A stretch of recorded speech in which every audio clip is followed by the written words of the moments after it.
Car दोस्तों, एक बार फिर से स्वागत है आपका हमारे चैनल यूट्यूब एक खोज में। आज का पेपर व्यावहारिक हिंदी हिंदी क जो AC2 में second year fourth and third semester के ड्यू सोल एंड रेगुलर दोनों में लगा हुआ है कि कंप्लीट पाठ्यक्रम को समझने का पूरा प्रयास करेंगे।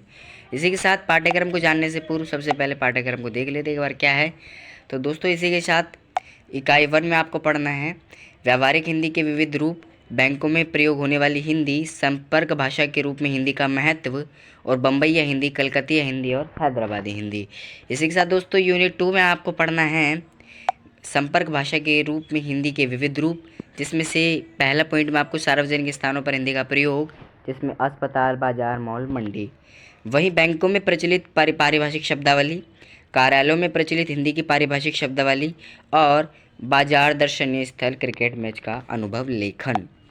तो दोस्तों, हमने यहाँ पे पाठ्यक्रम को देखा। आप देखते हैं इसके आगे। तो मैंने देखे दोस्तों, आप PYQ लगा दिया है इसी के साथ, क्योंकि आपको आगे कहीं भटकने की ज़रूरत ना पड़े। और जो मेरा दोस्तों कंटेंट रहने वाला है बिल्कुल PYQ ओरिएंटेड ही रहने वाला है, तो आपको इधर उधर भटकने की बिल्कुल भी ज़रूरत नहीं होने वाले दोस्तों।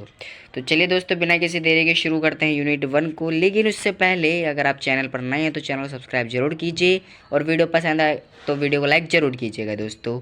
इसी के साथ यूनिट 1 का श्री गणेश करते हैं।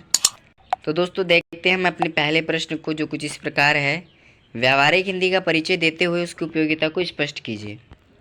आइए देखते हैं अब इसके उत्तर को दोस्तों, कि व्यावहारिक हिंदी को प्रयोजन मूलक हिंदी, प्रक्रियात्मक हिंदी, कामकाजी हिंदी आदि नामों से भी जाना जाता है। इसका मुख्य उद्देश्य है हिंदी को जीवन के व्यावहारिक पक्ष में उपयोगी बनाना, जैसे कार्यालय प्रशासन, व्यवसाय, तकनीकी और शिक्षा में। डॉक्टर रचना श्रीवास्तव के अनुसार व्यावहारिक हिंदी क्या है, कि हिंदी के व्यावहारिक होने का अर्थ है उसे प्रशासन और व्यवसाय की कामकाजी भाषा बना देना। इसी के साथ बोलचाल की हिंदी आमतौर पर अनौपचारिक होती है, लेकिन व्यावसायिक या प्रयोजनमूलक हिंदी औपचारिक, स्पष्ट, शुद्ध और एकार्थक होती है।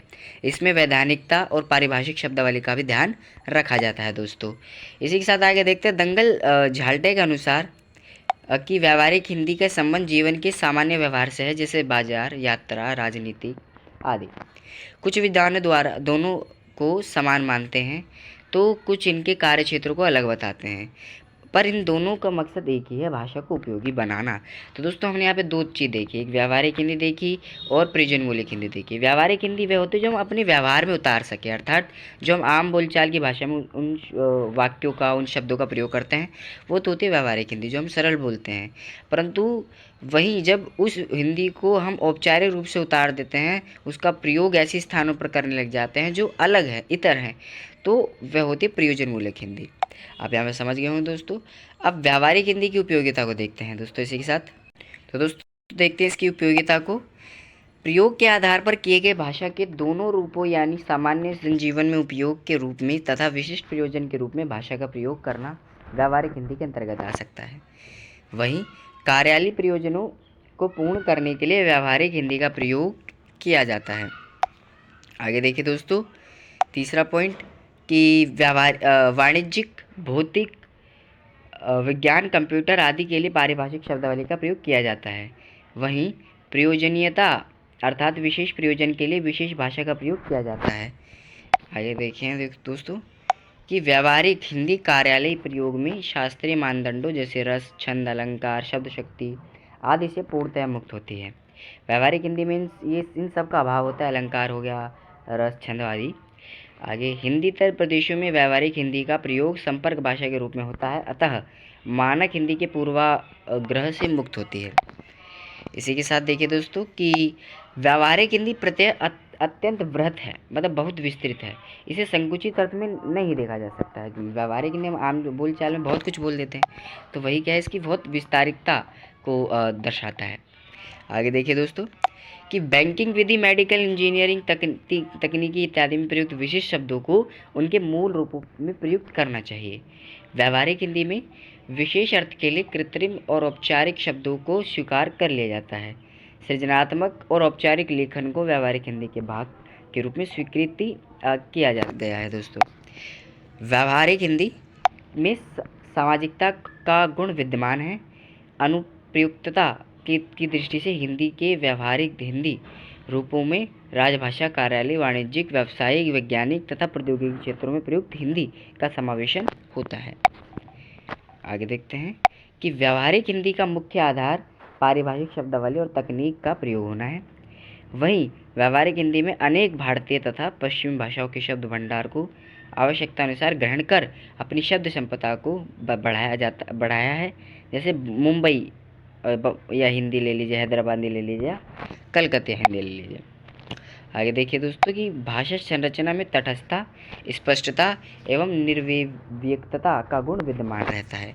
दोस्तों हमने यहाँ पे देखा व्यावहारिक हिंदी की उपयोगिता को। अब आगे देखते हैं तो दोस्तों देखते हैं आगे कि व्यावहारिक हिंदी के विविध रूप में आप देखेंगे। व्यावहारिक हिंदी के विविध रूप मतलब कि हिंदी को हम किन किन स्थानों पर विभिन्न रूप से प्रयोग में लाते हैं। जैसे पहली जगह बोलचाल को हिंदी या सामान्य हिंदी, जो हम बोलचाल में करते हैं वही हिंदी। दूसरा है साहित्यिक हिंदी, जब हम हिंदी का लिटरेचर में यूज़ करना स्टार्ट कर देते हैं तो वो भी एक हिंदी का एक विविध रूप ही तो है। वहीं दूसरा देखिए दोस्तों व्यावसायिक एवं वाणिज्यिक हिंदी, जैसे बैंकों में आदि स्थानों जहाँ पे हम व्यवसाय वगैरह जो जगह होती है वहाँ पे जो प्रयोग में लाते हैं। चौथा है कार्यालय हिंदी। इसी के साथ देखते हैं, इसी के साथ आगे देखिए दोस्तों कि पांचवा बिंदु जनसंचार एवं विज्ञापन में प्रयुक्त हिंदी, जो पत्र एवं पत्रकारिता होती है उनमें जो इस्तेमाल भाषा होती है वो भी एक हिंदी का विविध रूप ही तो है। अगला है विधि हिंदी और अगला है वैज्ञानिक और तकनीकी हिंदी। तो दोस्तों हमने यहाँ पे देखा व्यावहारिक हिंदी के विविध रूप जो बहुत ही महत्वपूर्ण है। अगले प्रश्न पर गौर करते हैं दोस्तों। अगला प्रश्न है बैंकों में प्रयोग की जाने वाली हिंदी की विशिष्टताओं को उद्घाटित कीजिए। इसका उत्तर कुछ इस प्रकार है दोस्तों। तो दोस्तों प्रश्न कुछ इस प्रकार का है। अब आगे देखते हैं इसके उत्तर को। बैंकों में प्रयुक्त की जाने वाली हिंदी न केवल राजभाषा के रूप में उपयोग होती है, उसके अतिरिक्त बल्कि ग्राहकों के लिए सेवाओं को सरल, सुलभ और जन भाषा में प्रस्तुत करने का माध्यम भी बनती है। वहीं राजभाषा अधिनियम 1963-1967 में इसका संशोधन हुआ तथा 1973 के नियमों के अनुसार सरकारी बैंकों में हिंदी का प्रयोग अनिवार्य किया गया है। इसकी निगरानी भारतीय रिजर्व बैंक द्वारा आरबीआई द्वारा की जाती है। वहीं बैंकों में हिंदी प्रयोग की प्रमुख विशेषताएं इस प्रकार हैं। जो बैंकों में हिंदी जो प्रयोग होती है उसकी विशेषता कुछ इस प्रकार है कि वहाँ द्विभाषिकता रहती है और हिंदी पत्रचारा और दस्तावेजीकरण रहता है। वहीं ग्राहक सेवा में हिंदी का प्रयोग होता है। और आगे देखिएगा दोस्तों कि प्रशिक्षण और तकनीकी कार्य रहता है, जैसे टंकण, आशुलिपि और कंप्यूटर संचालन में हिंदी को बढ़ावा देना। वहीं हिंदी शब्दावली का विकास, जैसे एटीएम को स्वचालित गणक यंत्र कहने लग गए हैं, सीडीएम को रोकड़ जमा यंत्र, पासबुक को बैंक पुस्तिका, वही डिमांड ड्राफ्ट को मांग पत्र, जैसे सरल शब्द द्वारा आमजन के लिए उपयोगी बनाया गया है दोस्तों। तो यहाँ पे हमने देखा बैंकों में प्रयुक्त होने वाली जो विशेषताएं हैं वही।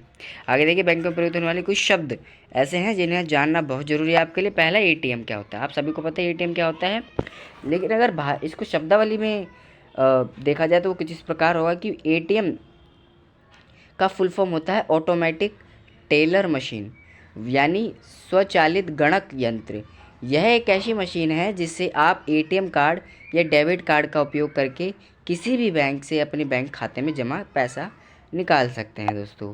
आपने एटीएम को समझा। रोकड़ जमा यंत्र यानी सीडीएम को समझते हैं। सीडीएम का फुल फॉर्म होता है कैश डिपॉजिट मशीन, यानी रोकड़ जमा यंत्र। यह एक ऐसी मशीन है जिससे आप एटीएम कार्ड या डेबिट कार्ड का उपयोग करके या कार्ड से जिसमें खाता धारक का नाम और फ़ोन नंबर पता होने पर उसके बैंक खाते में रोकड़ यानी नकद जमा कर सकते हैं। नकद जमा करने वाले पर बैंक निर्धारित सुविधा शुल्क काट ले जाता है। तो दोस्तों आगे देखते हैं इसी कड़ी में निकासी मतलब डीआर और जमा मतलब सीआर कि डीआर का प्रयोग डेबिट निकासी लिए तथा सीआर का प्रयोग क्रेडिट या जमा के लिए किया जाता है। जब रकम डीआर होता है तो खाते में बैलेंस कम और जब रकम सीआर होती है तो खाते में बैलेंस बढ़ जाता है दोस्तों। आगे देखते हैं बैंक शुल्क को। बैंक चार्जेस वह शुल्क जो ग्राहक बैंक से विभिन्न सेवाएं लेने के बदले देता है, जैसे मांग पत्र, डिमांड ड्राफ्ट बनवाने के लिए बदले में दिया गया निर्धारित शुल्क दोस्तों।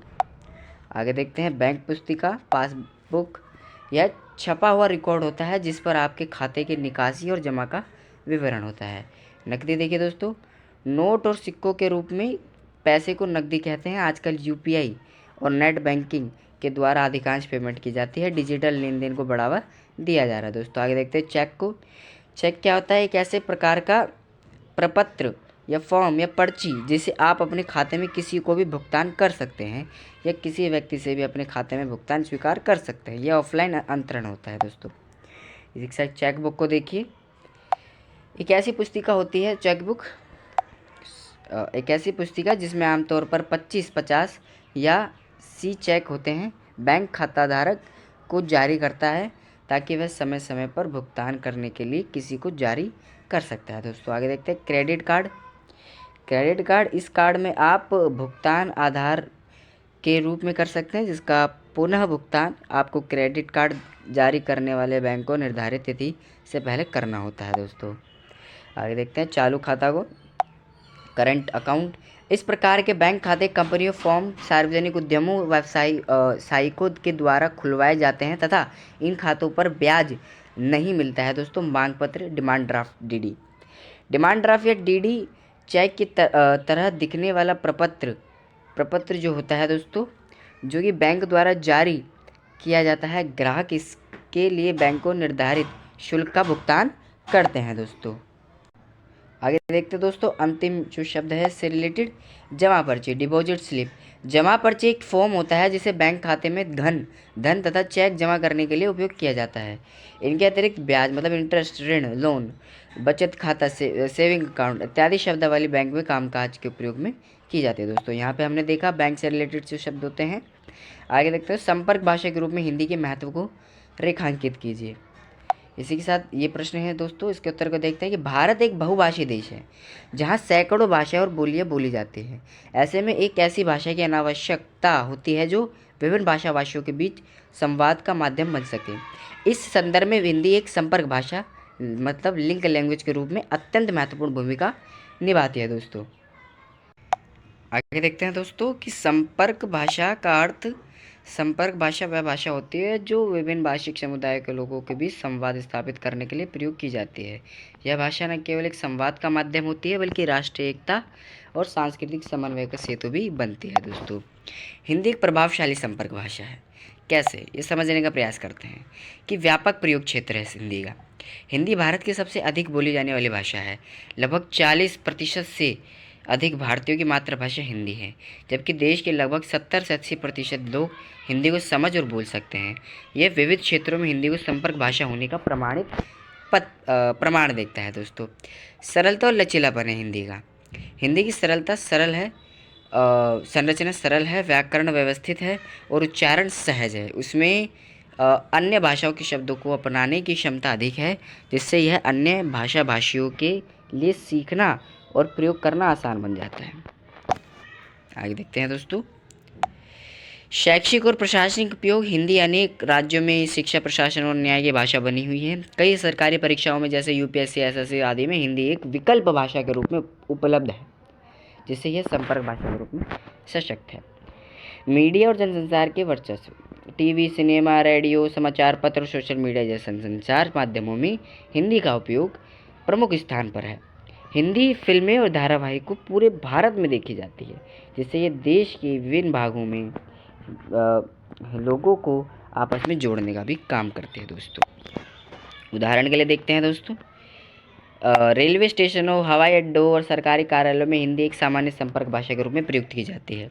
उत्तर भारत में के निवासी जब दक्षिण भारत की यात्रा करते हैं तो वे प्राय हिंदी का ही प्रयोग करते हैं संवाद में, क्योंकि स्थानीय लोग भी हिंदी को थोड़ा बहुत समझते हैं।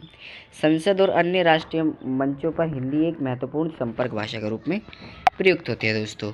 अब इसके निष्कर्ष को देख लेते हैं, एक बार कंक्लूजन को देख लेते हैं कि हिंदी केवल एक भाषा नहीं बल्कि भारत की विविधता है, विविधता में एकता का प्रतीक है। संपर्क भाषा के रूप में इसका महत्व केवल संवाद तक सीमित नहीं बल्कि यह सामाजिक, सांस्कृतिक और राष्ट्रीय स्तर पर एकता और समझदारी का माध्यम बनकर उभरी है। हिंदी की यह भूमिका भविष्य में और भी अधिक महत्वपूर्ण हो जाएगी, विशेषकर डिजिटल युग में जहां हिंदी को बहुत पहुंच गाँव में लेकर वैश्विक मंचों तक बढ़ जाएगी दोस्तों। अतः हिंदी को संपर्क भाषा के रूप में सशक्त और समृद्ध बनाना हम सबका उत्तरदायित्व है दोस्तों। यहाँ पे हमने समझा दोस्तों हिंदी के उस रूप को। अब आगे देखते हैं अगले प्रश्न को कि सामान्य हिंदी से तुलना करते हुए बम्बईया हिंदी की एक विशेषता का उल्लेख करना। अब यहाँ पे हम तीन हिंदी के बारे में पढ़ेंगे, बम्बईया हिंदी, कलकतिया हिंदी और हैदराबादी हिंदी। एक एक करके समझते हैं। पहले बम्बईया हिंदी पर आते हैं दोस्तों। भारत ये जो मैं परिचय लिख रहा हूँ दोस्तों, ये सब में सेम ही रहने वाला है, तो आप ध्यान दे दीजिएगा। भारत जैसे विविध भाषाओं वाले देश में विभिन्न क्षेत्रीय बोलियां और भाषाएं आपस में मिलकर अनोखे भाषिक रूपों को जन्म देती है। ऐसी ही एक रोचक और लोकप्रिय भाषा रूप में बम्बईया हिंदी। यह न केवल भाषाई दृष्टि से विशिष्ट है बल्कि सामाजिक सांस्कृतिक स्तर पर भी यह अपने आप में एक जीवंत संवाद शैली बन चुकी है। इसका विकास विशेष रूप से मुंबई, पूर्वतः बम्बई के शहरी, श्रमिक और फिल्मी परिवेश में हुआ है। बम्बईया हिंदी की उत्पत्ति और पृष्ठभूमि। बम्बईया हिंदी का उद्भव मुंबई के बहुभाषी समाज में हुआ, जहां मराठी, गुजराती, हिंदी, उर्दू, कोंकणी और दक्षिणी भारतीय भाषाओं के लोग आपसी संवाद के लिए एक मिश्रित, सहज और व्यवहारिक हिंदी का निर्माण करने लगे। यह भाषा आम लोगों की ज़रूरत से उपजी, न कि किसी शास्त्रीय नियम से। आज यह मुंबई की चौराहे, लोकल ट्रेनों, चालों और फिल्मी संवादों में गूंजती हुई दिखती है दोस्तों। अब बम्बईया हिंदी की विशेषता को देखते हैं दोस्तों।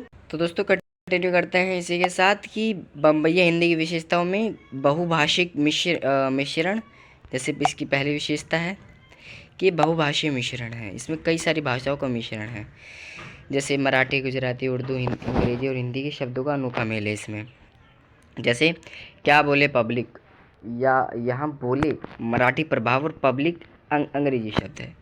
वहीं झक्कास, पटेल, अपुम, टपोरी, झंडू जैसे शब्द आम हैं। अपना व्याकरण और लय, इसका अपना एक व्याकरण और लय भी है। इस भाषा की व्याकरणिक संरचना पारंपरिक हिंदी से अलग होती है। मैं की जगह अपुन, तू की जगह टू, रे का प्रयोग होता है। जैसे अपुन बोले तो भाई लोग इधर ही रहते हैं, किधर जा रहा है बे। सहज और भावनात्मक भाषा। बम्बईया हिंदी में भावनात्मक तीव्रता अधिक होती है। यह भाषा कभी मजाकिया, कभी धमकी भरी, तो कभी दोस्ताना लगती है।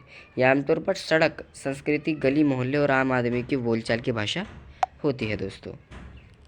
आगे देखते हैं इसी के साथ। इस भाषा का फिल्मों में प्रयोग होता है। आपने देखा होगा बॉलीवुड की मुन्ना भाई MBBS, उसमें होता है, गैंग्स ऑफ वासेपुर में होता है, आदि कई ऐसी फिल्मों जिसमें इस भाषा का कई तीव्रता से प्रयोग होता है। ए भाई अब उनको क्या समझा है, बिड़ू सेटिंग कर ले पहले, जैसे संवादों के लिए लोकप्रिय भाषा है ये। हास्य और व्यंग्य का पुट है इसमें, इस भाषा में। बम्बईया हिंदी में हास्य, ठिठोली और व्यंग्य भरपूर होता है, जिसमें कटाक्ष, तंज और चुटीले संवादों की भरमार है। लोगों को आकर्षित भी करती है भाषा। सांस्कृतिक पहचान है यह भाषा आज मुंबई की स्थानीय संस्कृति और जीवन शैली की पहचान बन चुकी है। चाल संस्कृति, लोकल ट्रेनों में गपबाजी, सड़क की नुक्कड़ों पर चर्चा, हर जगह मुंबईया हिंदी की छाप रहती है दोस्तों। समकालीन प्रभाव और आलोचना देखते हैं एक बार इसकी, कि बम्बईया हिंदी को एक और जहाँ सजीव, जिंदा दिल और जनप्रिय भाषा माना जाता है, वहीं कुछ लोग इसे शुद्ध हिंदी की दृष्टि से अपमानजनक और असभ्य भी मानते हैं। लेकिन भाषा वैज्ञानिकों के अनुसार यह एक सांस्कृतिक सामाजिक विकास का संकेत है। यह भाषा सृजनशीलता, लचीलापन और शहरी जीवन के यथार्थ को भी दर्शाती है दोस्तों। अगले इसके कंक्लूजन का देखते हैं दोस्तों इसी के साथ। बम्बईया हिंदी कोई शुद्ध भाषा नहीं बल्कि मुंबई की जीवंत, मिली जुली और बहुरंगीय संस्कृति का भाषाई रूप है। इसमें हास्य, भाव, संवाद और अभिव्यक्ति की गहराई है। यह भाषा न केवल आम आदमी की आवाज़ है बल्कि उसने साहित्य, सिनेमा और मीडिया में भी अपनी जगह बना ली है। भाषा कोई स्थिर वस्तु नहीं होती, वह समाज के साथ बदलती है और बम्बईया हिंदी इसका सटीक उदाहरण है। अगला दोस्तों आती है भाषा में कलकत्ता हिंदी आती है। चलिए इसको पढ़ते हैं। तो दोस्तों कलकतिया हिंदी होती है। भारत में हिंदी अनेक रूप में बोली जाती है। भौगोलिक और सांस्कृतिक विविधता के अनुसार हिंदी के आंचलिक बोली और क्षेत्रीय रूप विकसित हुए हैं। इन्हीं में से एक है कलकतिया हिंदी, जो मुख्यतः पश्चिम बंगाल के कोलकाता और उसकी आसपास के क्षेत्रों में बोली जाती है। यह हिंदी का एक ऐसा रूप है जो बंगला भाषा के प्रभाव में ढला हुआ है। विशिष्ट उच्चारण, शब्दावली और व्याकरणिक प्रयोग वाला ही। वहीं कलकतिया हिंदी की पृष्ठभूमि पर अगर नज़र दौड़ाए तो कोलकाता एक महानगरीय शहर है जहाँ बंगाली, हिंदी, उर्दू, अंग्रेजी, भोजपुरी, पंजाबी आदि भाषाएं बोली जाती हैं। विशेषकर हिंदी भाषी प्रवासी समुदाय जैसे कि बिहार, उत्तर प्रदेश और झारखंड से आए लोग यहाँ की जनसंख्या में बड़ी संख्या में हैं। इन लोगों ने बंगाली वातावरण में रहते हुए एक नई हिंदी शैली विकसित की जिसे हम कलकत्तिया हिंदी कहते हैं। कलकत्तिया हिंदी की प्रमुख विशेषता याद है दोस्तों कि बंगला भाषा का स्पष्ट प्रभाव है यहाँ। वहीं कलकत्तिया हिंदी एक बंगला का उच्चारण, शब्द संरचना और व्याकरणिक प्रवृत्तियों स्पष्ट रूप से दिखती है। तो इसको उदाहरण के देखते हैं दोस्तों। आया के स्थान पर आलो, वहीं तुम क्या कर रहे हो की जगह तुम की कर छो। अगर आप ऐसे उदाहरण देते हैं अपने उत्तर में तो कहीं ना कहीं आपका उत्तर और प्रभावित होता है दोस्तों। तो उदाहरण बस 2-3 हैं जो याद करने की बहुत ज़रूरत है। उच्चारण की विशेषता जब देखें तो कलकत्तिया हिंदी में जो होता है वह बंगाली लय होती है उसमें, और कुछ अक्षरों का उच्चारण विशिष्ट ढंग से होता है। जैसे श को स, व को ब। उदाहरण वर्षा को वर्षा बोलते हैं और वही विजय को विजय बोलते हैं। और शब्दों की संरचना में बदलाव, जैसे कलकत्तिया हिंदी में हिंदी शब्दों के अंत में बंगाली शैली में ओ या रे जोड़ दिया जाता है जिसे भाषा में बंगाली बना जाता है। जैसे कहा जा रहे हो की जगह कहा जाओ छोरे, क्या कर रहे हो की जगह की कर छो। ऐसे शब्दों का प्रयोग किया जाता है। सामान्य बोलचाल में मिश्रित शब्दावली होती है। इस हिंदी में कई बंगाली शब्द आम प्रयोग में आते हैं। उदाहरण खाना को भात या खाई ताछो कहा जाता है। घर के लिए बाड़ी और पढ़ाई के लिए पोड़ा शब्द सुनने को मिलते हैं। बाबू, दीदी, दादा, छेले, मई शब्द जैसे शब्द हिंदी में मिलकर एक नया भाषाई रंग देते हैं। फिल्मों और साहित्य में उपस्थिति, आगे देखिए दोस्तों। कलकत्ती हिंदी को फिल्मों और टेलीविज़नों में भी चित्रित किया गया है। कोलकाता पर आधारित फिल्मों जैसे कहानी विकी डोनर या मर्दानी में इस प्रकार की हिंदी संवादों में सुनाई देती है। प्रसिद्ध वाक्य देखिए, अरे दादा तुम की बोल छो, हमको तो बूझते ही नहीं आ रहा है, यही बाबू तुम जल्दी आओ ना ट्रेन छूट जावे। ऐसे कुछ शब्द हैं जो कलकत्ती हिंदी में प्रयुक्त होते हैं। आगे देखते हैं दोस्तों सांस्कृतिक और सामाजिक पहलू। कलकत्तिया हिंदी सिर्फ एक भाषा रूप नहीं बल्कि एक सांस्कृतिक संगम है। यह हिंदी भाषी प्रवासियों और बंगाली समाज के सामंजस्य की प्रतीक है। यह भाषा रोजमर्रा की ज़िंदगी, व्यापार, रिक्शा चालकों, दुकानदारों, मजदूरों और दो छोटे व्यापारों को सामान्य रूप से बोली जाती है। यह भाषा एक सांस्कृतिक पुल है जहाँ हिंदी भाषी और बंगाली के स्थानीय लोग संवाद स्थापित करते हैं। आलोचना और स्वीकार्यता, भाषाविदों की दृष्टि में कलकत्तिया हिंदी एक संकर भाषा है जिसका व्याकरण संकर मतलब कहीं ना कहीं इसमें विवाद हैं और शुद्धता पारंपरिक हिंदी से भिन्न है। कुछ लोग इसे टूटी फूटी हिंदी कहकर नकारते हैं, परंतु इसकी लोकप्रियता और जीवंत स्वरूप इसे एक विशिष्ट पहचान दिलाता है। यह बताता है कि भाषा केवल व्याकरण नहीं बल्कि सामाजिक व्यवहार और सांस्कृतिक अनुकूलन का माध्यम भी है। अब इसके निष्कर्ष को देखते हैं दोस्तों। कलकत्तिया हिंदी एक समृद्ध उदाहरण है कि कैसे भाषा परिस्थितियों, सांस्कृतिक संपर्क और सामाजिक प्रयोगों के अनुसार ढलती है। इसमें न केवल बंगाल की मिठास है बल्कि हिंदी की सरलता भी है। यह भाषा आज कोलकाता और इसके इर्द गिर्द रहने वाले लाखों लोगों की रोज़मर्रा की अभिव्यक्ति बन चुकी है। अतः इसे केवल एक बोलचाल की शैली नहीं बल्कि भारत की भाषा विविधता को सम्माननीय अंग मानना चाहिए दोस्तों। अब अगला देखते हैं दोस्तों। इसी के बाद हैदराबादी हिंदी परिचय। हिंदी भाषा के विविध रूपों में से एक अत्यंत रोचक, जीवंत और सांस्कृतिक रूप है हैदराबादी हिंदी का। यह भाषा भारत के दक्षिणी क्षेत्र, विशेषतः तेलंगाना की राजधानी हैदराबाद में बोली जाती है। हैदराबादी हिंदी को आमतौर पर दक्षिणी हिंदी या हैदराबादी उर्दू भी कहा जाता है, परंतु एक विशुद्ध उर्दू या हिंदी ना होकर इन दोनों का मिश्रणीय और स्थानीयकृत रूप होता है जिसमें तेलुगु होती है, मराठी होती है, अरबी फारसी का भी प्रभाव देखने को मिलता है। हैदराबाद एक बहुभाषी शहर है जहां आपको देखने को मिलेगा कहीं ना कहीं उर्दू भी है, तेलुगु भी है, हिंदी भी है, मराठी भी है, अंग्रेजी भाषाओं का सबका इनमें मिश्रण देखने को मिलेगा। 18वीं और 19वीं शताब्दी में यह शहर निजाम शाही शासन के अधीन था, जहाँ दक्षिणी उर्दू का विकास हुआ। समय के साथ आम जनता ने अपनी स्थानीय बोलचाल में इसे सरल बनाकर जिसे भाषा रूप को अपनाया, वही है हैदराबादी हिंदी। यह भाषा मुख्यतः शहरी मुस्लिम समुदाय, व्यापारी, दुकानदारों, रिक्शा चालकों, चाय वालों और युवाओं के बीच अत्यंत लोकप्रिय है। आगे देखते हैं दोस्तों हैदराबादी हिंदी की विशेषता। पहली विशेषता कि उर्दू और हिंदी का अद्भुत मिश्रण है इसमें। हैदराबादी हिंदी में उर्दू के नफासत भरे शब्द और हिंदी की सहजता का सुंदर संयोग होता है। काय को परेशान हो रहे बे, अबे लायकीच नहीं है तेरे में, क्या बोले मियाँ एकदम झक्कास लग रहे हैं आज, मतलब ऐसे शब्दों का प्रयोग किया जाता है। व्याकरण की अनोखी शैली है इसमें। इस भाषा की अपनी विशिष्ट व्याकरण संरचना होती है जो मानक हिंदी से अलग है। मैं गया था कि बजाय हम गया रे, तू करेगा क्या करेगा काई को रे, ऐसे कुछ शब्दों का प्रयोग किया गया है। काय को, लाइकिच रे, अबे बे, नको को, तेरे को, मेरे को जैसे शब्दों के इसके अभिन्न अंग देखने को मिलते हैं। तेलुगु, मराठी और फारसी का प्रभाव। हैदराबादी हिंदी में दक्षिण भारतीय भाषाओं की विशेषता तेलुगु और कुछ मराठी शब्दों का भी प्रयोग होता है।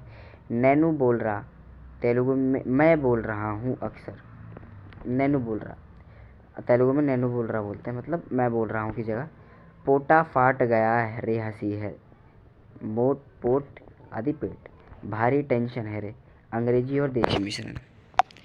आगे देखते हैं दोस्तों हास्य और तंज की भी शैली देखने को मिलती है। हैदराबादी हिंदी एक प्रमुख विशेषता इसका हास्यपूर्ण और व्यंग्यात्मक स्वभाव है। इसमें बोली जाने वाली बातें मजाकिया तंज और भरपूर हंसी दिलाती है।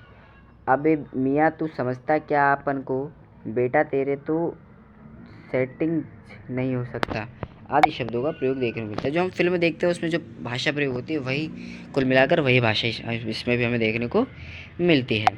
सिनेमा और यूट्यूब की आपको लोकप्रियता अधिक देखने को मिलेगी कि हैदराबादी हिंदी को लोकप्रियता दिलाने में तेलुगु और हिंदी फिल्मों के साथ साथ यूट्यूब कॉमेडी वीडियोस का बड़ा हाथ है। अंग्रेज, हैदराबादी बकरा, द अंग्रेज 2, इस्माइल भाई सीरीज जैसी फिल्मों और वीडियो ने इसे पहचान दिलाई है। अब इसके सांस्कृतिक पक्ष को देख रहे हैं। हैदराबादी हिंदी केवल भाषा नहीं बल्कि हैदराबाद की जिंदा दिली है, व्यंग्य प्रियता है और भाईचारे की संस्कृति का प्रतीक है। यह भाषा सड़क किनारे चाय की दुकानों से लेकर कॉलेज के कैंपस, ऑटो ड्राइवरों से लेकर युवा वर्ग तक हर जगह सुनी जा सकती है। हैदराबादी हिंदी आपको देखने को मिलेगी, लोग अपनी भाषा में मजाकिया लहजे में इसका प्रयोग करते हैं और इसको अपनी संस्कृति से भी जोड़ के रखते हैं और आज भी क्या है, जीवंत है। आलोचना और विवेचना। भाषाविद कभी कभी हैदराबादी हिंदी को शुद्ध भाषा के मानकों पर खरा नहीं मानते, परंतु यह जन भाषा जो लोक जीवन की उपज है, यह सांस्कृतिक समन्वय, संवाद की सहजता और हास्यपूर्ण अभिव्यक्ति का आदर्श भी है। इसके निष्कर्ष को देख लीजिए दोस्तों एक बार। हैदराबादी हिंदी भारत की भाषाई विविधता की एक रोचक मिसाल है। यह भाषा लोगों को न केवल हंसाती है बल्कि जोड़ती भी है। इसकी लय, शैली और व्यंग्य इसकी आत्मा है। जब एक हैदराबादी मियाँ बोलता है कि काय रे मियाँ चाय पीने चलो, तो केवल चाय की बात नहीं होती है, वह संस्कृति, आत्मीयता और विशिष्ट पहचान का प्रतीक बन जाती है। इसलिए हैदराबादी हिंदी को एक लोक भाषा के रूप में समझना और उसका सम्मान करना आवश्यक हो जाता है। तो दोस्तों हमने यहाँ पे यूनिट 1 को कंप्लीट कर लिया है। आशा है कि आपको अच्छे से समझ आया होगा। अब आगे यूनिट 2 को शुरू करते हैं दोस्तों। तो दोस्तों यूनिट 2 में हमें पढ़ना है संपर्क भाषा के हिंदी में विविध रूप। तो इसमें प्रश्न पहला आता है कि मॉल में प्रयुक्त होने वाली हिंदी के कुछ विशिष्ट रूपों को उल्लेख कीजिए। वहीं अगर देखें तो सार्वजनिक स्थानों पर हिंदी का प्रयोग। भूमिका। हिंदी केवल एक भाषा नहीं बल्कि भारत की विविधता में एकता की पहचान है। सार्वजनिक स्थानों पर हिंदी का प्रयोग आमजन से संवाद की सशक्त माध्यम बनता है। जब हर व्यक्ति को उसकी अपनी भाषा में सूचना मिले तो न केवल व्यवस्था सुलभ होती है बल्कि लोगों में आत्मविश्वास भी बढ़ता है। सार्वजनिक स्थान जैसे अस्पताल, बाजार, मॉल और मंडी जैसे में लोग विभिन्न भाषाओं और स्तरों से आते हैं। ऐसे में हिंदी एक संपर्क भाषा के रूप में सभी को जोड़ती है। सरकारी प्रयासों से लेकर आम व्यवहार तक हिंदी का प्रयोग इन स्थानों को लोकतांत्रिक और सहज बनाता है। तो अब इन चारों जगह पर होने वाले हिंदी के प्रयोग को हम समझने का पूरा प्रयास करते हैं। इसी के साथ पहले आता है अस्पताल में हिंदी का प्रयोग। आप देखिए दोस्तों कि अस्पताल वह स्थान है जहां व्यक्ति शारीरिक ही नहीं मानसिक रूप से भी असहाय होता है। ऐसे में जब डॉक्टर, नर्स या स्टाफ हिंदी में संवाद करते हैं तो मरीज को समझना, भरोसा करना और निर्णय लेना आसान हो जाता है। डॉक्टर, अगर हम संवाद को देखें, संवाद लिख देते हैं हम इस बीच में, तो वो ज़्यादा अच्छा प्रामाणिक उत्तर रहेगा। डॉक्टर कहते हैं, क्या आपको लगातार हंसी हो रही है? मरीज, जी 3 दिन से बहुत ज़्यादा हो रही है। डॉक्टर, ठीक है, दवा सुबह शाम खाने के बाद लीजिएगा। तो यहाँ मैंने एक संवाद स्थापित किया, उसके बाद मैंने एक उदाहरण लेने का पूरा प्रयास किया दोस्तों। आगे देखिए, यदि संवाद अंग्रेजी में हो तो ग्रामीण या बुजुर्ग मरीजों को समझना कठिन हो सकता है। सरकारी अस्पतालों में रजिस्ट्रेशन, दवा वितरण, जांच कक्ष जैसे बोर्ड हिंदी में होना एक सकारात्मक कदम है। हिंदी का लाभ, मरीज दवा या दिशा निर्देश को आसानी से समझ सकता है। मेडिकल पर्ची अगर हिंदी में हो तो स्वयं या परिजन उसे समझ सकता है। डॉक्टर मरीज के बीच संबंध अधिक मानवीय हो सकते हैं। इसके निष्कर्ष के रूप में देख सकते हैं, अस्पताल में हिंदी का प्रयोग न केवल संवाद का माध्यम है बल्कि सहानुभूति और सेवा का भी प्रतीक भी है। जब भाषा सरल और आत्मीय होती है तो उपचार की प्रक्रिया भी सरल हो जाती है। आगे देखते हैं, बाजार में हिंदी का प्रयोग। बाजार वह स्थान है जहाँ बातचीत ही व्यापार का मूल है। हिंदी भाषा जहाँ सिर्फ सौदे की ही नहीं, विश्वास की भाषा भी बन जाती है। ग्राहक और दुकानदार के बीच हिंदी में संवाद बाजार को जीवंत और ग्राहक को उन्मुख बनाता है। संवाद उदाहरण ले लेते हैं। ग्राहक कहता है कि भैया ये सब्जी कितने की है? दुकानदार, 80 रुपये किलो, लेकिन आपके लिए 70 लगा देंगे। ग्राहक, ठीक है, 1 किलो तोल दो। ये संवाद मैंने स्थापित किया। आप इसकी जगह कोई अन्य संवाद भी लिख सकते हैं। इस तरह के सरल संवाद ग्राहक को सहजता और अपनापन का अनुभव कराते हैं। बड़े बड़े दुकानों या शोरूमों में भी यदि कर्मचारी हिंदी में ही बात करते हैं तो हर वर्ग के ग्राहक बिना संकोच अपनी बात कह सकते हैं दोस्तों। आगे देखते हैं, हिंदी के अन्य प्रयोग। दुकान के बोर्ड जैसे सस्ता कपड़ा केंद्र, रोज छूट, बिक्री घोषणाएं, आज प्याज 10 रुपये सस्ता, जल्दी आइए जल्दी आइए, बिलिंग, डिलीवरी, होम सर्विस आदि स्पष्ट है। इसके कंक्लूजन को, बाजार में हिंदी केवल खरीदी बिक्री की भाषा नहीं है बल्कि ग्राहक सेवा की भाषा है। यह भाषा सबको बराबरी का अनुभव कराती है जिससे बाजार अधिक लोकतांत्रिक बनता है। अगले देखते हैं, अगले जो स्थान आता है मोल। मोल में हिंदी का प्रयोग। मोल आधुनिकता का प्रतीक है, लेकिन भाषा के स्तर पर उन्हें और अधिक समावेशी बनाना जरूरी है। आज भी मोलों में अंग्रेजी का वर्चस्व है जिससे गैर शहरी ग्राहक असहज हो जाता है। यदि मोल में हिंदी का प्रयोग बढ़े तो हर व्यक्ति खुद को वहाँ का हिस्सा महसूस करने लगेगा। मोल में संवाद देखिए। ग्राहक, भाई साहब ट्रायल रूम कहाँ है? कर्मचारी, सर इस तरफ आइए, मैं दिखाता हूँ। ग्राहक, इस पर कोई छूट चल रही है? कर्मचारी, जी 25% की छूट आज ही। इस प्रकार हिंदी में संवाद ग्राहक को आत्मीय अनुभव कराता है। जब मॉल में बोर्ड, दिशा निर्देश और घोषणाएं हिंदी में होती है तो ग्राहक बिना झिझक के अपनी खरीदी पूरी करता है। हिंदी में व्यवहारिक प्रयोग देख सकते हैं। बाहर जाने का मार्ग, शौचालय इस दिशा में, सावधान फर्श गीला है जैसे संकेत। कैश काउंटर, छूट की सूचना, प्रोडक्ट विवरण में हिंदी में, ग्राहक सहायता केंद्र हिंदी में बोलने के अनुसार आप देख सकते हैं दोस्तों। आगे देखते हैं इसके कंक्लूजन को। मॉल में हिंदी का प्रयोग एक सांस्कृतिक समावेशन है। इससे मॉल केवल व्यापारिक स्थल नहीं, जन सामान्य के अनुकूल स्थान बनते हैं। आधुनिकता में भी स्थानीयता बनी रहे इसके लिए हिंदी की उपस्थिति आवश्यक होती है। अगला देखते हैं मंडी। मंडी में हिंदी का प्रयोग।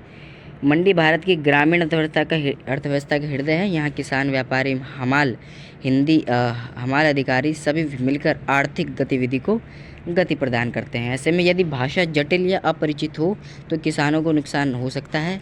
हिंदी और क्षेत्रीय बोलियों का मिश्रण मंडी को संवेदनशीलता प्रदान करता है। संवाद देखिए। किसान, भैया आज सरसों का क्या भाव है? व्यापारी, 53,000 रुपये क्विंटल है, लेकिन अगर माल साफ़ हो तो 54,000 दे दूंगा। किसान, ठीक है, तौल करवा लीजिए। मंडी में अक्सर रसीदें, भुगतान पर्चियाँ, भाव लिस्ट वगैरह अंग्रेजी में होती है जिससे पढ़े लिखे किसान भी भ्रम पड़ जाते हैं। यदि ये सभी चीज़ें हिंदी में हो तो पारदर्शिता और विश्वास बढ़ता है दोस्तों। अगले देखते हैं हिंदी के प्रयोग को। आज का भाव। आज का भाव तोल केंद्र, किसान सहायता कक्ष जैसी बोर्ड, लेन देन की रसीदें हिंदी में। ठीक है दोस्तों, अब इसके कंक्लूजन को देख लेते हैं एक बार। मंडी में हिंदी सिर्फ भाषा नहीं, किसान की आवाज़ और अधिकार की पहचान है। जब किसान अपनी उपज का दाम, माप और समय हिंदी में समझ सके तो वह आत्मनिर्भर और जागरूक बन जाता है। इसी के साथ हमने समझा दोस्तों इन 4 जगहों स्थानों पर हिंदी का प्रयोग को। अब आगे के प्रश्न को देखते हैं। अगला प्रश्न है बैंकों में प्रचलित पारिभाषिक शब्दावली को देखिए। प्रश्न कुछ इस प्रकार है कि खाता शब्द बंद करवाने के लिए बैंक प्रबंधक, जो बैंक मैनेजर होता है, को पत्र लिखिए तथा पत्र में प्रयुक्त पारिभाषिक शब्दावली को रेखांकित करना है। अब ये पत्र मैंने इस प्रकार थोड़ा लिखने का प्रयास किया है। अब ये पत्र इसी प्रकार इसी फॉर्मेट में लिखिएगा। सेवा में शाखा प्रबंधक, भारतीय स्टेट बैंक, आप किसी भी यहाँ पे बैंक का प्रयोग कर सकते हैं इस स्थान पर। सिविल लाइंस शाखा लखनऊ, पिन कोड दे दिया है मैंने यहाँ पे। विषय है बचत खाता बंद करवाने हेतु आवेदन पत्र। महोदय, सविनय निवेदन यह है कि राजेश कुमार आपके बैंक की सिविल लाइंस शाखा के खाता धारक हूँ। मेरे नाम से एक बचत खाता या सेविंग अकाउंट खाता है। संख्या ये है, दिनांक आप डाल दीजिएगा अपने अनुमान के अनुसार। खोला गया है। वर्तमान में मैं इस खाते का उपयोग नहीं कर रहा हूँ एवं भविष्य में उसका प्रयोग करने की आवश्यकता नहीं है। अतः आपसे निवेदन है कि कृपया मेरा उपरोक्त बचत खाता तत्काल प्रभाव से बंद कर दीजिए तथा खाते में शेष राशि को चालू खाता संख्या में अंतरण कर दीजिएगा। दोस्तों बस इतनी फॉर्मेट रहती है, ज़्यादा कोई हार्ड नहीं है। दस्तावेज कुछ इस प्रकार है कि पासबुक की मूल प्रति, पहचान पत्र, KYC दस्तावेज, हस्ताक्षर युक्त निवेदन पत्र। कृपया खाता बंद करने की प्रक्रिया पूर्ण कर मुझे लेन देन की अंतिम स्थिति प्रदान करने की कृपा करें। आपके सहयोग के लिए धन्यवाद। भवदीय, यहाँ पे भवदीय का प्रयोग किया है दोस्तों। राजेश कुमार, दिनांक, मोबाइल नंबर, ईमेल, पत्र में प्रयुक्त परिभाषित शब्द। अब इसमें कौन कौन सी शब्दावली है जिस पर चर्चा करना विस्तृत आवश्यक है। जैसे बचत खाता हो गया, खाता संख्या, बंद, चालू खाता, अंतरण, दस्तावेज, मूल प्रति, पहचान पत्र, KYC, निवेदन पत्र, प्रक्रिया, लेन देन की अंतिम स्थिति और आदि। अब देखिए मैंने सभी को समझाने का प्रयास किया है। जिसमें बैंकिंग में प्रचलित पारिभाषिक शब्दावली हम उनके अर्थ को देखते हैं कि बचत खाता क्या होता है? ऐसा खाता जिसमें व्यक्ति अपनी कमाई का कुछ भाग सुरक्षित रख सकता है और उस पर ब्याज प्राप्त कर सकता है। चालू खाता व्यापारिक प्रतिष्ठानों, कंपनियों आदि के लिए उपयुक्त खाता जिसमें असीमित लेन देन की सुविधा होती है परंतु इसमें कोई ब्याज नहीं मिलता है।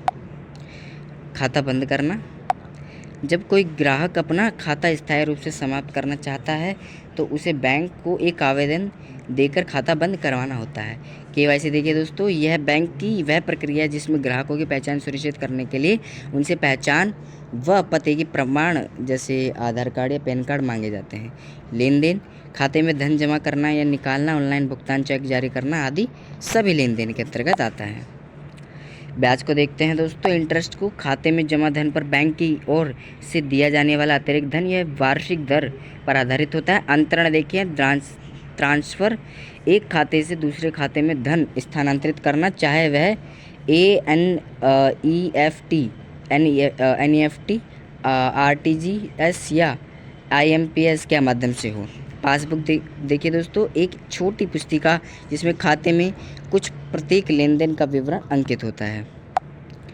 चेक को देखते हैं, एक लिखित आदेश जिसके द्वारा खाताधारक बैंक को एक सुनिश्चित राशि किसी व्यक्ति को देने का निर्देश देता है। निवेश क्या होता है? इन्वेस्ट, धन को किसी योजना, म्यूचुअल फंड, FD आदि में लगाना जिससे भविष्य में लाभ प्राप्त हो सके। स्थायी जमा, फिक्स डिपॉजिट, वह राशि जो एक निश्चित समय के लिए बैंक में जमा की जाती है जिस पर ब्याज मिलता है और समय के पूर्व निकासी पर जुर्माना मतलब पेनल्टी लग सकती है। ऋण मतलब लोन, बैंक द्वारा किसी व्यक्ति को दी जाने वाली एक निश्चित धनराशि जिसे ब्याज सहित एक निश्चित अवधि में लौटाना होता है। दोस्तों आदि मैंने इन शब्दों का प्रयोग किया है। हस्ताक्षर सत्यापन, ऑटो डेबिट, नेट बैंकिंग आदि। तो दोस्तों अब इसके कंक्लूजन का अगर देखें तो बैंकिंग व्यवस्था में पारिभाषिक शब्दों का उपयोग संवाद को संक्षिप्त, स्पष्ट और प्रभावी बनाता है। जब कोई खाता धारक जैसे राजेश कुमार बैंक से खाता बंद करने की प्रक्रिया चाहता है तो यदि वह पत्र में उपयुक्त तकनीकी शब्दों का प्रयोग करता है तो बैंक कर्मचारी बिना भ्रम के त्वरित कार्रवाई कर सकते हैं। सार्वजनिक जीवन में हिंदी को बढ़ता प्रयोग विशेषकर बैंकिंग, बीमा, वित्त और प्रबंधन जैसे क्षेत्रों में भाषा को व्यावसायिक और प्रभावशाली बना रहा है।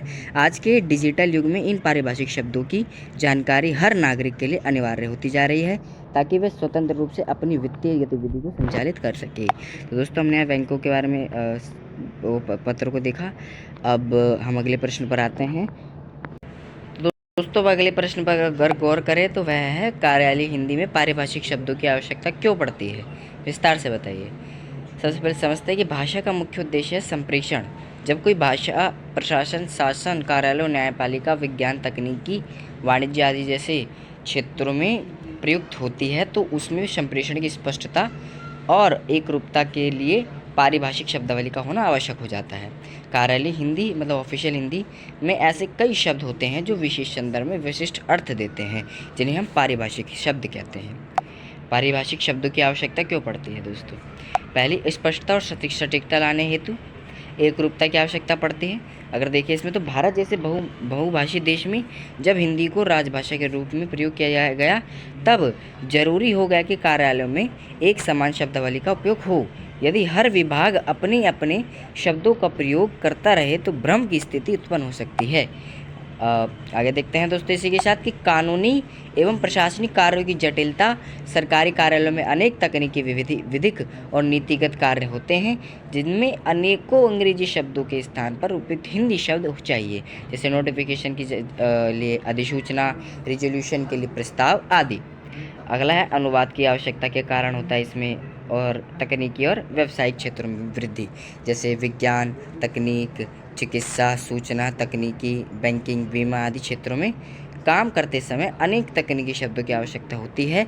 इनके लिए सटीक हिंदी पारिभाषिक शब्दों का होना आवश्यक है ताकि हिंदी भाषा में इन क्षेत्रों में सक्षम रूप से उपयोग हो सके।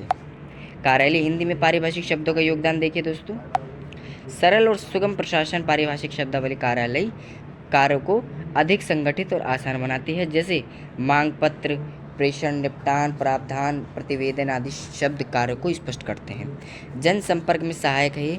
जब सरकारी आदेश या अधिसूचना जनता तक पहुंचती है तब उसमें प्रयुक्त पारिभाषिक शब्दावली उस जानकारी को जनमानस के लिए अधिक सहज बना देती है। यह शासन की पारदर्शिता बढ़ाने में मददगार होती है। तीसरा, हिंदी भाषा का व्यावहारिक विस्तार। पारिभाषिक शब्दों के प्रयोग से हिंदी भाषा को व्यावसायिक, प्रशासन और वैज्ञानिक क्षेत्रों में प्रयोग करने योग्य बनाया गया है। इससे हिंदी भाषा की शक्ति और उपयोगिता बढ़ी है। अगला देखते हैं, उसके उदाहरण देखते हैं दोस्तों। अंग्रेजी शब्द नोटिफिकेशन वही कार्यालय में अधिसूचना, फाइल को नस्ती, ऑफिस ऑर्डर को कार्यालय आदेश, मेमो को ज्ञापन, लीव अवकाश, बिल मतलब विधेयक, और बजट मतलब बजट या वार्षिक आय व्यय योजना, ऑडिट को लेखा परीक्षण। संबंधित संस्थाएं देखते हैं दोस्तों।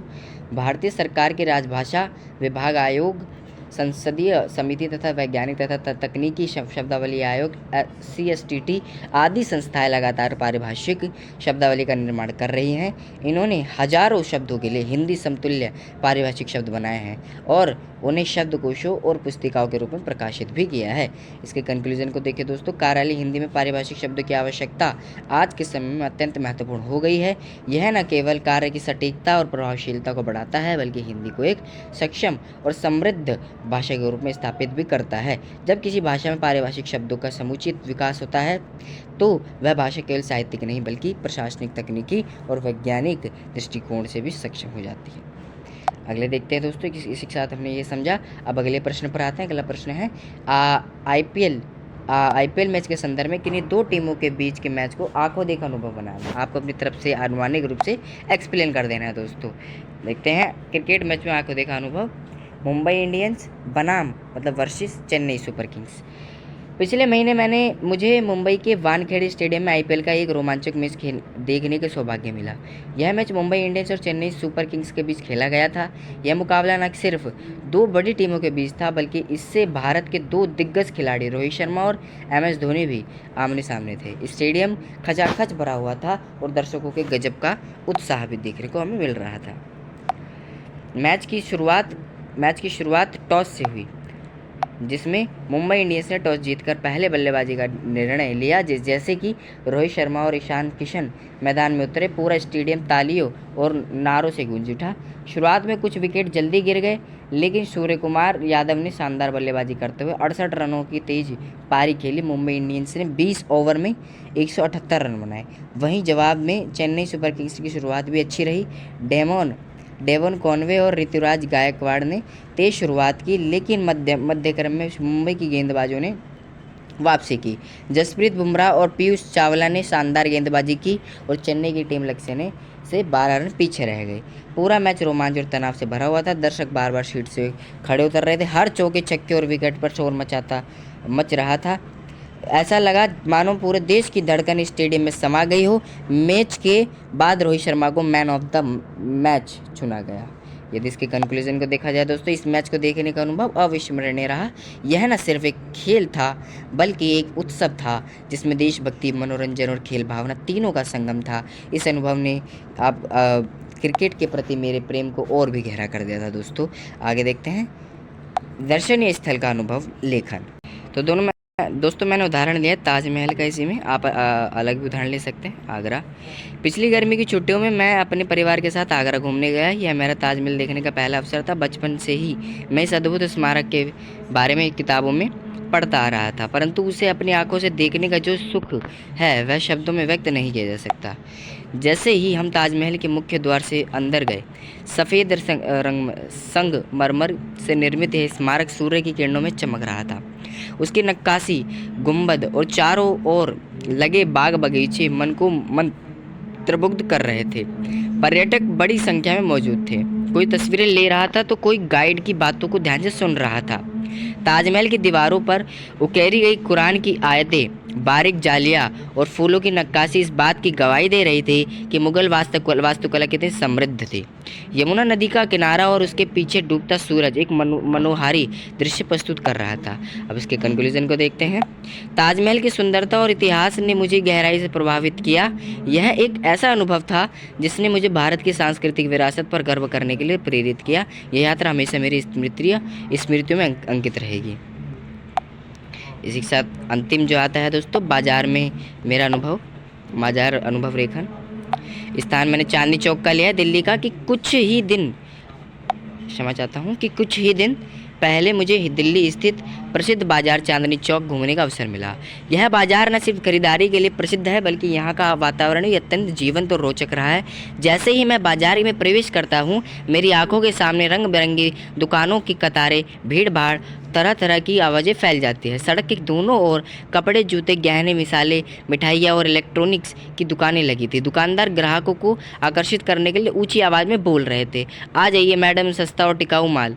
खान पान की खुशबू ने मुझे अपनी ओर खींच लिया। मैंने पराठे वाली गली में गर्मा गर्म आलू का पराठा और ठंडी लस्सी का आनंद लिया। भीड़ के बीच चलना थोड़ा मुश्किल था, पर मज़ा बहुत आया। वहाँ के लोग, भाषा, पहनावा, सब कुछ दिल्ली की विविधता को दर्शा रहा था। इसके निष्कर्ष को देखते, चांदनी चौक का अनुभव रोमांचक और सीख देने वाला रहा। वहाँ केवल वस्तु नहीं मिलती, बल्कि एक पूरी संस्कृति झलकती है। यह बाजार न केवल व्यापार का केंद्र है, बल्कि भारतीय जीवन शैली का सजीव प्रतिबिंब ही है। तो दोस्तों हमने यहाँ पे व्यावहारिक हिंदी के संपूर्ण पाठ्यक्रम को समझा है, और अंत में जो हमने ये पढ़ा है अनुभव लेखन, इसमें आपको सब अनुभव के आधार पर लिखना। आपको क्या आपने मान लीजिए अभी उस जगह का अनुभव लिया है, तो अवश्य लिखने का प्रयास किए।